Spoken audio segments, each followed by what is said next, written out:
నేను చూపిస్తున్న వాటిని ఏమంటారో తెలిస్తే కామెంట్ చేయండి. మేము వీటిని తెల్లపేతలు అంటాము. జూన్ టు జూలై నెలలో చాలా ఎక్కువ మొత్తంలో మనకి ఒడ్డున కనిపిస్తాయి. హాయ్ ఫ్రెండ్స్, అందరూ ఎలా ఉన్నారు? ఈ రోజు ఏం వీడియో చేద్దామని బీచ్ దగ్గర కూర్చొని ఆలోచిస్తుంటే సడన్ గా నాకు రెండు పీతలు ఒకే కన్నంలోకి వెళ్ళటం చూసాను. సరే ఇదే వీడియో చేద్దామని అనుకున్నా.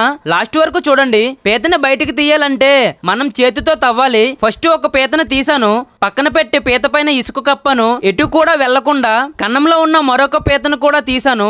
ఇంతకీ ఈ రెండు పీతలు ఒకే కన్నంలో ఎందుకు ఉన్నాయంటారు? మీకు తెలిస్తే చెప్పండి. సరిగ్గా గమనించిన తరువాత ఈ రెండు పీతలు కూడా మగవి. ఈ పీతల్ని మీకు చూపించడానికి ట్రై చేస్తున్నా, కానీ సమయానికి నా చుట్టుపక్కల ఎవరు కూడా లేరు వీడియో తీయడానికి. అందుకే నా చెప్పు మధ్యలో నా మొబైల్ పెట్టేసా. ఈ రోజుకి నా కెమెరామెన్ నా చెప్పు. వీటిని ఇలా చూస్తుంటే త్రిబులర్ సినిమాలో ఒక సీన్ గుర్తొచ్చింది. ఆ సీన్ మీకు కూడా ఐడియా వచ్చింది అనుకుంటా. ఒక పీత కింద పడిపోయింది, మరొక పీతను తీసుకుని వెళ్లి సముద్రంలో వదిలేసా. నెక్స్ట్ వీడియోలో నా యూట్యూబ్ ఇన్కమ్ కోసం